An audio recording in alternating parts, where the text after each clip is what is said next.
کہا نہیں اماں مہربانی کرو اندر تو آنے دو. بڑی منت کے بعد اماں مانی. عمر فاروق عام آدمی نہیں جس سے دنیا کامتی ہے. حضرت عمر اندر گئے. اماں کیوں پریشان ہو؟ تو اماں کہنے لگی تمہیں کیوں بتاؤں، میرا اپنا دکھ ہے. چل اماں بتا دے، تیری مہربانی. اماں کہنے لگی میں ایک بیوہ ہوں، بے اولاد ہوں، کوئی میرا سہارا نہیں. مجھے عمر فاروق سے بڑی شکایت ہے. میرے اوپر 25 دینار کا قرضہ چڑھ گیا ہے اور 3 دن ہو گئے میں نے روٹی نہیں کھائی، اور عمر نے میری خبر نہیں لی. حضرت عمر کو پتہ چل گیا لوارث ہے، اس کا کوئی 2 4 10 ہزار ووٹ کوئی نہیں. ایک کو میکے سے 6 مربے نہیں لے کے آئی، ایک اکیلی تنے تنہا. اور بھائی جب اللہ کا خوف ہوتا ہے تو پھر انسان ان غریبوں کو بھی مناتا ہے.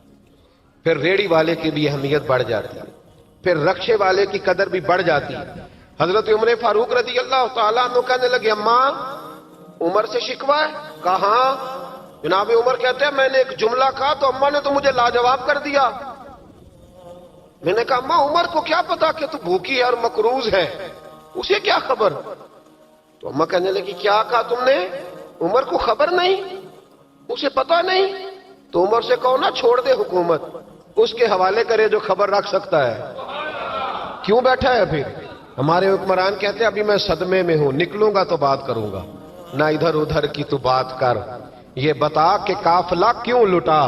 مجھے رہزنوں سے غرض نہیں، تیری رہبری کا سوال ہے.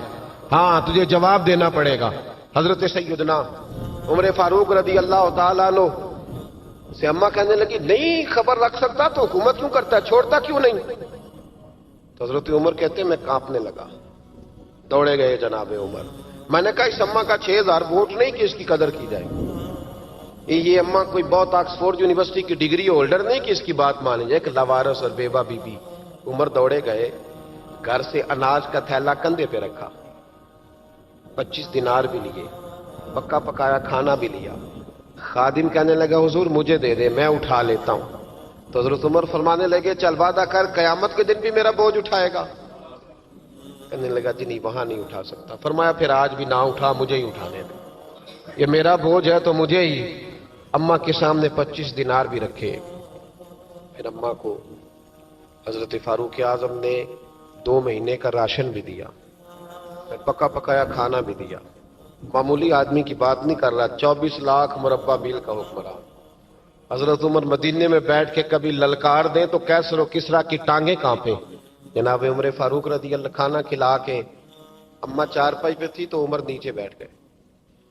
کہنے لگے اماں چل عمر کو معاف کر دے، چل چل جانے دے، کوئی عرض نہیں، بیچارے کو پتہ نہیں چلا. تو اماں کہنے لگی تو نے پھر عمر کا ذکر چھیڑ دیا. بیٹے میرے گھاؤ بڑے گہرے ہیں، میرے زخم بڑے سخت ہیں، کلیجہ پھٹے تو تجھے دکھاؤں کتنی تکلیف میں ہوں. میں تو پکا ہوا پھال ہوں، کسی وقت بھی دنیا سے چلی جاؤں گی. میں نے عمر کو معاف نہیں کرنا. جب میں قبر میں جاؤں گی نا، نبی کریم علیہ السلام آئیں گے تو میں عمر کی شکایت کروں گی. میں کہوں گی حضور اس سے پوچھئے یا رسول اللہ بیوہ اور بوڑھی کا خیال ہی نہیں کیا. تو آپ کے غلام کہتے ہیں میں نے عمر کو کبھی اتنا روتے نہیں دیکھا جتنا آج روئے. کہنے لگے اماں عمر کو میں جانتا ہوں وہ کمزور ہے، یہ شکایت نہ لگانا، وہ کمزور ہے، مقابلہ نہیں کر سکے گا، یہ شکایت نہ لگانا، چل معاف کر دے. تو اماں کہنے لگی اچھا تو مجھے کچھ اچھا لگتا ہے، جا تیری خاطر عمر کو معاف کیا، تو پیارا لگا ہے، جا معاف کیا، تیری خاطر معاف کیا، تیری خاطر عمر کو معاف کیا. حضرت عمر فاروق کہنے لگے مجھے لکھ کے دو. کون اتنے جتن کرتا؟ کون؟ کسی سے کہنا جا اپنی اماں کو منا لے تو کہتے ہیں نہیں نہیں میری غلطی کوئی نہیں تو مناؤں کس بات پہ؟ ہمیں تو 20 دلیلیں آتی ہیں. جا ابا کے پیر پکڑ لے. پتہ ہے نبی پاک علیہ السلام نے فرمایا جس کا باپ راضی ہوگا اسی کا اللہ راضی ہوگا، اور جس کا باپ ناراض ہوگا وہ سارا دن وظیفے پڑھے اس کا اللہ راضی. یہ ابو داؤد شریف کی حدیث ہے. نا جی بڑی مہربانی پیسے نہ لائیے گا آپ. اب بات سنیں، وہ بھی میں سمیٹنے کی طرف آ رہا ہوں، ختم کر رہا ہوں، آپ میری بات پہ توجہ رکھیں. عزیز بھائی، نبی کریم صلی اللہ تعالی علیہ وسلم نے جو اپنے غلاموں کی تربیت کی تو حضرت عمر فاروق کہنے لگے لکھ کے دو، لکھ دو. تو اماں کہنے لگی آپ لکھیں میں سائن کر دیتی ہوں، آپ لکھ دیں میں سائن کرتی ہوں. حضرت عمر نے لکھا فلاں بنت فلاں کو عمر سے شکایت تھی، پھر انہوں نے عمر کو معاف کر دیا. اماں سائن کرنے ہی لگی تھی سائن کرنے ہی لگی تھی کہ مولا علی شیر خدا آ گئے، حضرت عبداللہ ابن مسعود آ گئے. اوہو عمر یہاں بیٹھے ہوئے ہو، میں سارے مدینے میں تلاش کر رہا تھا، یہاں بیٹھے ہو، وہ کچھ لوگ ملنے آئے، نکلو. اماں نے سنا کہ یہ عمر تھے تو اماں اٹھ کے کھڑی ہو گئی.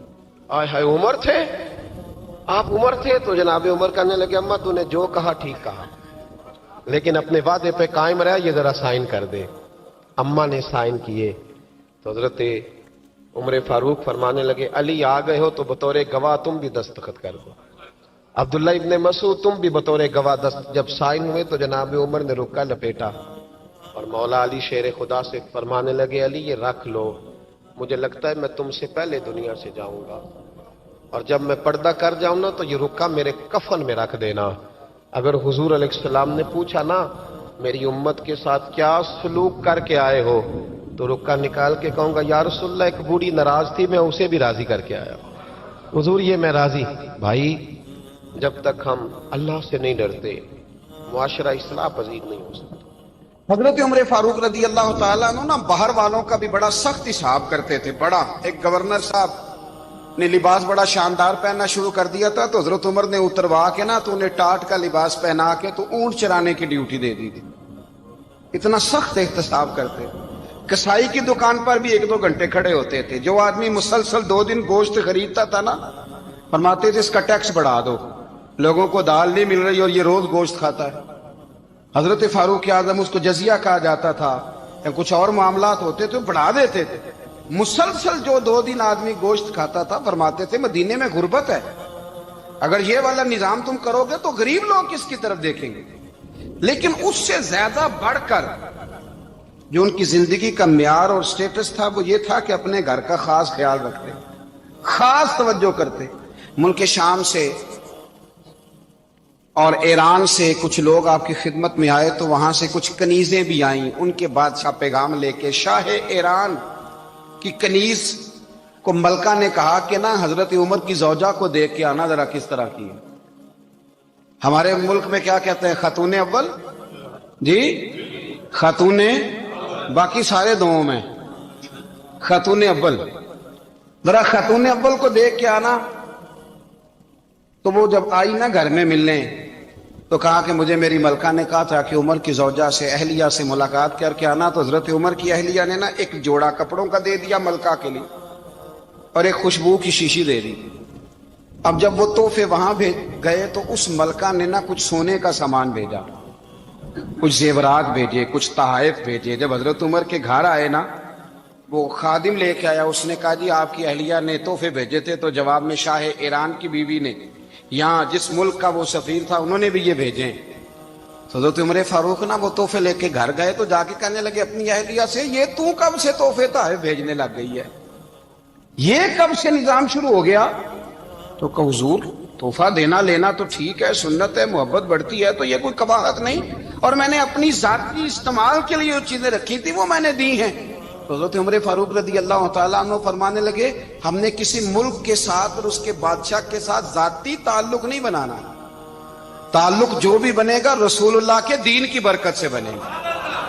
ذاتی رشتے نہیں ہم نے قائم کرنے. ذاتی آپ کے ملک کی جو ایئر لائن جس کا ہر سال خسارے کا ڈنڈورا پیٹا جاتا ہے نا، وہ ہمارے بادشاہ صاحب اور صدر صاحب اگر غیر ملکیوں کو گھوڑا کبھی بھیجنا ہو نا، گھوڑا تو پورا ایک جہاز گھوڑا لے کے تحفے میں جاتا ہے، پورا جہاز. غریب قوم کا یہ سرمایہ، اور قوم بڑی بادشاہ ہے لائنوں میں لا کے ووٹ دیتی ہے. 2 کام ہمیشہ لائن میں لا کے کرنے، ایک بل لائن میں لا کے جمع کرانا ہے اور ایک ووٹ لائن میں لا کے، تاکہ پھر پورے 5 سال لائن میں ہی لگے رہیں. مرضی سے آپ ووٹ دینا پر جو بات درست ہے اس کو سنو. حضرت عمر فاروق رضی اللہ تعالیٰ عنہ نے اپنی اہلیہ سے پوچھا کتنے کا تھا وہ تیرا جوڑا اور خوشبو کی شیشی؟ انہوں نے کہا 3 دینار کی. فرمایا یہ 3 دینار تیرے اور باقی جو تحفے آئے ہیں وہ تو خود کہہ، کیونکہ اس نے تیرے نام بھیجے ہیں. تو کہہ کہ میں مال غنیمت میں دیتی ہوں، تو کہہ میں مسلمانوں کو کہہ. تو زوجہ ہنس پڑی، کہنے لگی میں نام بھی کہوں تو مجھے کہنا تو پڑے گا ہی، کہنا تو میں نے ہے ہی، جو کہ سامنے عمر فاروق ہیں، لہذا فرمایا کہہ دیتی ہوں میں نے دیا خزانے کو. حضرت عمر نے جمع کرا لیا. میں یہ کیا بات ہوئی؟ میرے گھر والے جو مرضی کریں، ان کا معیار زندگی جس طرح کا مرضی ہو، اور حضرت عمر ایک جملہ کہا کرتے تھے، اللہ کرے کہ یہ باتیں اس دور حاضر میں ہماری سمجھ میں آئیں۔ حضرت عمر فاروق رضی اللہ تعالیٰ عنہ اپنے بچوں کو فرمایا کرتے تھے کہ بہت آدمی کو بھوک لگی ہو نا، اور پھر اس کی پسند کا کھانا پکا ہو تو اتنے شوق سے وہ اس کھانے کو دیکھتا ہے نا، فرمایا اس طرح پوری قوم اپنے بادشاہوں کے خاندان کو دیکھتی ہے، اس تیزی کے ساتھ دیکھتے ہیں کہ ان کے گھر میں کیا ہو رہا ہے، ان کا معیار زندگی کیا ہے، ان کا سٹیٹس کیا ہے۔ سیدنا فاروق اعظم رضی اللہ تعالی عنہ نے اپنے گھر کے اندر اپنے بچوں، آپ کے بچے دونوں کاروبار کے لیے مصر گئے تو وہاں کے گورنر صاحب نے لوگوں سے، ایک بہت بڑا قافلہ گیا مدینے سے مصر تجارت کے لیے، جاتے ہیں نا آج بھی قافلے کئی ملکوں میں، تو یہ گئے تجارت کے لیے، تو حضرت عبداللہ ابن عمر اور حضرت عبید اللہ ابن عمر، حضرت عمر کے دونوں بیٹے گئے، جناب عمر فاروق کے بچے جب وہاں پہنچے تو مصر کے گورنر نے نا لوگوں کو تعارف کرایا کہ یہ عمر فاروق کے بیٹے ہیں، یہ حضرت یہ چودھری کے بیٹے کو کون بتاتا ہے کہ تو چودھری کا بیٹا ہے؟ باہر والے بتاتے ہیں، گھر والے جی، اور سیٹھ صاحب کے بیٹے کو کون بتاتا ہے کہ تو سیٹھ صاحب کا بیٹا ہے؟ اور مالک کو کون بتاتا ہے کہ تو مالک کا بیٹا ہے اور یہ کرایہ دار ہے؟ یہ کون بتاتا ہے؟ یہ سوچ ہم دیتے ہیں بچوں کو، چودھری اور کمی کی سوچ، امیر اور غریب کی سوچ، مالک اور کرایہ دار کی سوچ، گھر کے مالک کی اور کام کرنے والے کی سوچ، یہ ہم دیتے ہیں، یاد رکھنا، یہ ہم دیتے ہیں، یہ ہمارا مزاج ہے، یہ باہر سے نہیں آتی۔ تو کوئی شہزادہ ہے، تو سیٹھ ہے، تو نواب ہے، یہ سوچ باہر سے نہیں آتی، یہ اماں سوچ دیتی ہے، اماں، یہ ابا سوچ دیتا ہے، اور پھر جب تباہی اترتی ہے تو اس کے ذمہ دار بھی باہر والے نہیں ہوتے، گھر والے ہوتے ہیں، گھر والے۔ ہمارے بچوں کی طبیعتوں پر زیادہ نقش باہر والوں کا نہیں ہوتا، گھر والوں کا ہوتا ہے، یاد رکھیے گا۔ حضرت عمر فاروق رضی اللہ، بچے ہیں، شہزادے ہیں، وہ کاروبار کرنے گئے اور وہاں لوگوں نے بتایا گورنر صاحب نے کہ یہ فاروق اعظم کے بچے، امیر المومنین کے۔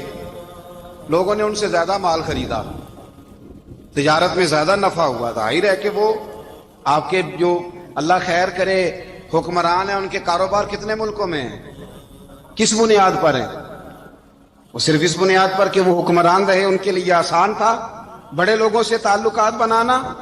حضرت عمر فاروق رضی اللہ تعالیٰ عنہ کے بچے ڈھیروں مال کما کے جب واپس آئے نا، تو حضرت عمر سے آ کے بچوں نے بطور محبت کا، ابا جی اللہ نے بڑا ہی فضل کیا ہے، بڑا مال کمایا الحمدللہ، یہ دیکھیں کتنا نوازا ہے۔ تو حضرت عمر کہنے لگے سارے قافلے نے اتنا ہی کمایا ہے، سارے قافلے نے اتنا ہی کمایا ہے؟ تو حضور نہیں، سارے قافلے نے اتنا نہیں کمایا، سب کو اتنا نہیں ملا، وہ تو وہاں گورنر صاحب نے لوگوں کو تعارف کرایا تھا کہ یہ عمر کے بچے ہیں، تو لوگوں نے پھر ہم سے بڑا ہی خریدا۔ تو حضرت عمر فرمانے لگے ٹھیک ہو گیا، میں بات سمجھ گیا، اس طرح کرو، جو تمہاری اصل زر تھی نا، جو راز تھی، وہ رکھ لو اور باقی سارا مال مال خزانہ میں جمع کرا دو، اس لیے کہ یہ تم نے تجارت نہیں کی، یہ تم نے اپنے باپ کا نام بیچا ہے، یہ تم نے امیر المومنین کے بیٹے ہونے کا فائدہ اٹھایا ہے۔ فرمایا یہ تمہارا نہیں حق، یہ مسلمانوں کا ہے، اس لیے کہ یہ مال تم نے محنت سے نہیں کمایا، یہ باپ کی کرسی کا فائدہ اٹھایا ہے۔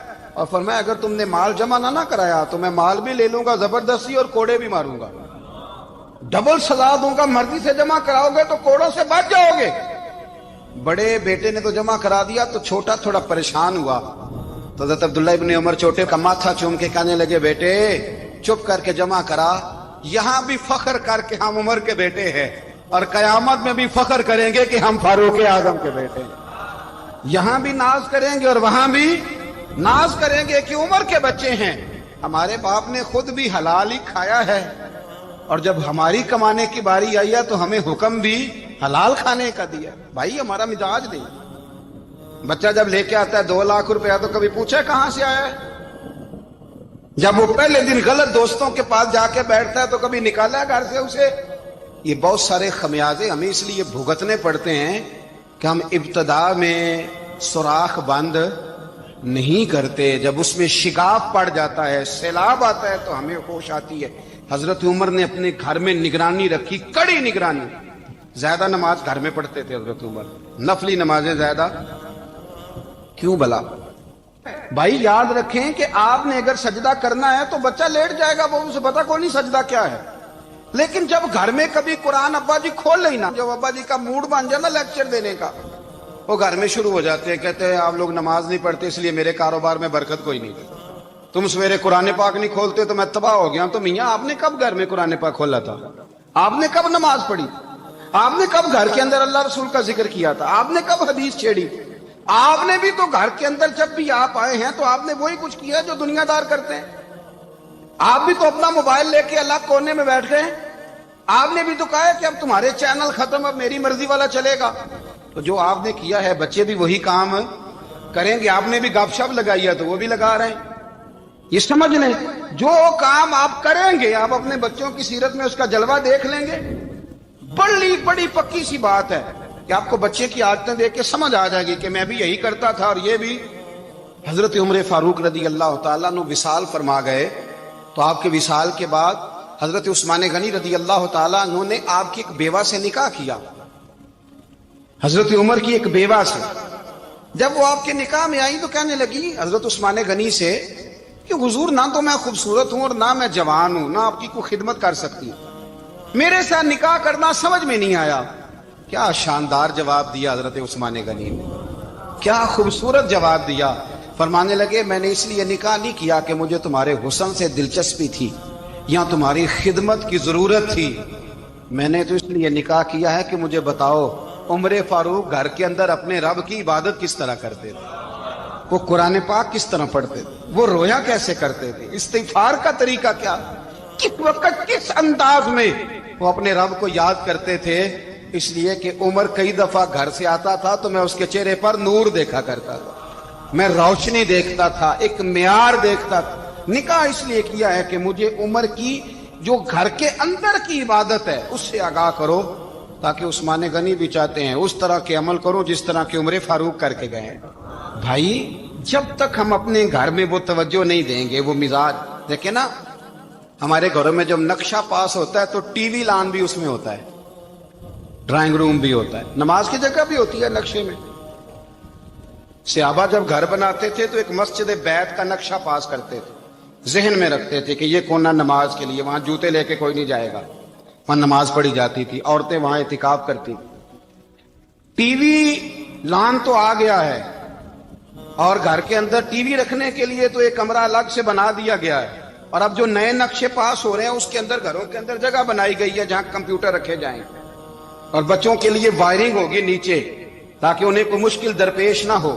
یہ ساری چیز ہم نے نہانے کے لیے گھروں کے اندر اتنے بڑے واش روم بنائے ہیں کہ لگتا یہ ہے کہ سوائے نہانے کے اور کام ہی نہیں کوئی گھر میں ہوگا. ہر چیز آ گئی، پر اللہ کرے کوئی تفسیر بھی ٹیبل پہ پڑی نظر آئے، کوئی حدیث کی کتاب بھی ٹیبل پہ پڑی نظر آئے. اللہ کرے کہ جس طرح ابا لطیفہ سن کے آتا ہے تو جب تک سنا نہ لے اسے ہضم نہیں ہوتا. اللہ کرے کہ وہ جمعے میں بیان سن کے جائے تو اس کا بھی دل کرے میں اپنے بچوں کو سناؤں. وہ نبی پاک کی کوئی حدیث کہیں سے سنے تو گھر جا کے سنائے. جب تک یہ معیار نہیں بنتا آپ کیسے توقع کرتے ہیں کہ گھر کے اندر اللہ کی رحمتیں نازل ہوں گی؟ آپ یہ کیسے توقع کرتے ہیں کہ گھر کے اندر وہ معیار اور وہ مزاج بنے گا؟ حضرت عمر فاروق نے ذاتی زندگی پر جو توجہ دی، گھر والوں کے معیار پر جو توجہ دی حضرت عمر فاروق رضی اللہ تعالیٰ عنہ نے، وہ بھی بڑی دیدنی ہے. حضرت ابو موسیٰ اشعری کو نا آپ نے وزیر خزانہ بنایا، وزیر خزانہ. تو حضرت ابو موسیٰ اشعری کہتے ہیں کہ حضرت عمر کو شیخ خزانے میں رہنے تو دیتے نہیں تھے. تو ایک دن میں صفائی کر رہا تھا اس کمرے کی جس میں خزانہ رہتا تھا. ہمارے تو ملک میں جو جاتا ہے وہ صفائی کر کے ہی جاتا ہے، اللہ خیر کرے. اور خیر معیار بدلتا ہے. جو پچھلی حکومت ہوتی ہے وہ قرضہ اٹھاتی ہے، وہ باہر سے جاتی ہے تو قرضہ لے کے آتی، اور جو نہیں آتی ہے وہ کہتی ہے ہمیں پیکج مل گیا ہے. وہ قرضہ نہیں اٹھاتے. ان کو کیا ملتا ہے؟ یعنی پچھلی نے قرضہ لیا تھا اور ہم نے، واہ جی واہ کیا خوبصورت انداز ہے. اس کا نام بدل کے نا، انہوں نے قرضہ لیا تھا اور ہم نے، میں کہا بڑے شاندار سیانے بندے ہو گئی. اور اللہ تعالیٰ خیر فرمائے. ہمارے جو بڑے شاندار قسم کے دوست ہیں نا، شاندار، جن کا ادب سے نام لیتے ہیں، وہ عرب کے بادشاہ ہیں. ہم تو عرب خالی کہتے بھی نہیں، عرب شریف کہتے ہیں، عرب شریف. انہوں نے پتہ کیا کیا ہے؟ انہوں نے اس طرح کیا ہے کہ جو کشمیریوں کا قاتل تھا نا، اس کے گلے میں میڈل ڈال دیا ہے۔ یہی کام وہ کرتے رہتے۔ انہوں نے پہلے انہیں بلا کے مندر بھی بنوائے تھے، ہمیں کوئی شکوہ نہیں، ان کی زمین ہے، اللہ تعالیٰ توفیق عطا کرنے والا ہے، پر خیال یہ تھا کہ چلو کشمیریوں کے زخموں پر نمک نہ چھڑکتے، 2 مہینے انتظار کر لیتے، کچھ حالات سنور جاتے، کچھ تھوڑا انتظار۔ ہیں ہمارے دوست، ہمارے وزیر اعظم صاحب جب جاتے ہیں تو وہ پھولوں کا ہار ڈالتے ہیں ہمارے دوست، لیکن انہیں وہ حدیث یاد نہیں کہ نبی پاک علیہ السلام نے فرمایا جب میرے مومن کو تکلیف ہوتی ہے تو مجھے بھی گنبد خضرا میں تکلیف ہوتی ہے۔ انہیں نہ کشمیریوں کا خون یاد نہیں آیا، انہیں برہان وانی کی کٹی ہوئی لاش یاد نہیں آئی، انہیں 30,000 بیوہ عورتیں 30,000 بیوہ عورتیں یاد نہیں آئی، 30,000 بیوہ عورتیں جن کے سواگ اجڑ گئے، اور انہیں 1.25 لاکھ یتیم بچہ یاد نہیں آیا جو یتیمی کی زندگی گزار رہا ہے، اور اس کے باوجود بہت بڑے ذمہ دار ہے وہ۔ مجھے پڑھ لینے دو آج احمد فراز کا شعر، وہ ہمارے مکتب کوئی ایسا نہیں کہ وہ مولوی تھا، وہ غیر جانبدار تھا، پر مجھے آج پڑھ لینے دو اس کا شعر، ایک کلیجے کا درد ہے، پڑھ لینے دو۔ اس نے کہا تھا کہ پڑھتا ہوں تو کہتی ہے یہ خالق کی کتاب ہے، مثل یہودی یہ سعودی بھی عذاب، اس قوم کے بارے میں کیا لکھوں فراز، کعبے کی کمائی سے جو پیتے ہیں شراب، کعبے کی کمائی سے جو پیتے ہیں شراب، اس قوم کے بارے میں کیا لکھوں فراز، کہ کعبے کی کمائی سے جو پیتے ہیں شراب۔ میں خیال نہیں آیا تمہارا صرف دین یہ ہے کہ قبریں گرا دو، مزارات گرا دو، فقط یہ دین ہے؟ کوئی نبی پاک کے روزے کی طرف منہ کرے تو اسے مشرک کہو، یہ دین ہے؟ اس کا نام مذہب رکھا ہے تم نے؟ مذہب تو اس کا نام ہے کہ جو رسول اللہ کا نام لینے والا ہے وہ ہمارا یار ہے، اور جو نبی پاک کا نام لینے والا نہیں، ہمارا اس سے کوئی تعلق، یہ دین ہے۔ حضرت عمر فاروق کی سیرت سنا رہا ہوں، حضرت عمر کی۔ حضرت ابو موسیٰ اشعری نے ایک عیسائی کو منشی رکھا تھا، اکاؤنٹ آفیسر حضرت ابو موسیٰ اشعری نے۔ تو حضرت عمر فاروق بول پڑے، کہنے لگے تمہیں مسلمان کوئی نہیں ملا تھا؟ کلمہ گو نہیں تمہیں نظر آئے؟ کشمیریوں کی لاشیں نظر نہیں آتی؟ ان کا خون بہ رہا ہے، تباہی اتر رہی ہے، اور تم قاتل کو گولڈ میڈل پہنا رہے ہو؟ اور یاد رکھنا، جب مسلمانوں کی بچیاں روندی جاتی ہوں نا تو پھر اسلام امن کا درس نہیں دیتا، پھر اسلام جہاد کی بات کرتا ہے، پھر اسلام جہاد کی بات کرتا ہے، جہاد کی۔ وہ قومیں غیرت مند نہیں ہوتی کہ جن کے گھروں میں آگ لگی ہو اور وہ غیروں کو ہار پہناتی پھرے۔ اللہ کا کچھ خوف کرو، زندگی مختصر ہے، دبئی میں کتنے رہے اور کتنے چلے گئے، خدا را کچھ خدا۔ تم سے اچھے تو وہ نیو یارک کے رائٹر ہیں جو کم از کم اپنے کالموں میں کشمیر کی بات کرتے ہیں، تم سے اچھا برطانیہ کا وہ شخص ہے جو کم از کم BBC لندن پہ رپورٹ جاری کرتا ہے تو کہتا ہے کشمیر پہ ظلم ہو رہا ہے۔ تم سے تو وہ اچھے رہ گئے، تم نے بات کرنا تو دور کی بات، تم نے دشمنوں کے گلے میں ہار پہنانے شروع کر دیے۔ کل جب پوچھیں گے بلا کے تم کو اپنے سامنے، کیا جواب جرم دو گے تم خدا کے سامنے؟ بڑی تکلیف ہوئی، بڑی تکلیف ہوئی۔ وہ نا منصور حلاج کو پھانسی دی جا رہی تھی، تو حضرت جنید بغدادی بھی آ کے دیکھنے لگے، تو منصور حلاج کہنے لگے بابا سارا زمانہ دیکھے پر تو نہ دیکھ، سارا زمانہ تماشا دیکھے انہیں تو پتا کوئی نہیں نا، تو نہ دیکھ۔ عرب شریف والو، ٹرمپ اسے انعام دیتا تو تکلیف کوئی نہیں تھی، ملکہ وکٹوریا اسے انعام دیتی تو تکلیف کوئی نہیں تھی، پر تم تو نہ ایسا کرتے، تم تو اپنے تھے، تم تو کلمہ گو تھے، تم تو یہ ظلم نہ کرتے، تم تو یہ حرکت نہ کرتے، میں کہتا ہوں ٹھہر ہی جاتے۔ جانا نہیں دنیا سے، اللہ کے حضور حاضر نہیں ہونا۔ جب رسول اللہ قبر میں آئیں گے تو کیا جواب دو گے؟ خدا را، حضور نے فرمایا تھا گناہ روک نہیں سکتے تو دل میں ہی برا جان لو۔ ذالک اضعف الایمان، یہ کمزور ایمان ہے، کم از کم اتنی حد تک تو آ جاؤ، دشمن سے گلے تو نہ ملو۔ خدا را سمجھے، ہمارا پہلا تعارف یہ ہے کہ ہم رسول اللہ کے غلام ہیں۔ اقبال نے کہا تھا وطن کا بت نہ بنانا، وطن کو بت نہ بنانا۔ اقبال کہنے لگے ان تازہ خداؤں میں بڑا سب سے وطن ہے، جو پیرہن اس کا ہے وہ مذہب کا کفن ہے، اس لیے کہ بازو تیرا توحید کی قوت سے قوی ہے، اسلام تیرا دیس ہے، اسلام تیرا دیس ہے، کیونکہ تو مصطفی ہے، تو نبی پاک والا ہے، مصطفیٰ والا، اسلام تیرا دیس ہے، تو